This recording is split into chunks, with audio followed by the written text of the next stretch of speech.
I mean, I love the DIYers of the world. I totally am one myself, but I think that can definitely head down a wild path of no return.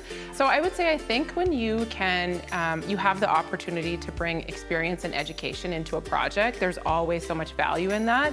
So I would say the value of bringing that experience and education really allows for a better process, a better result. When you think about renovations, the one thing you hear the most is that it's so overwhelming. And I think that's where designers come into play, where it's not overwhelming for us. It's literally what we do for a living. So project management and you know, keeping an eye on budget and staying on schedule, those are the things that I think are really hard for other people. I mean, it is a full-time job.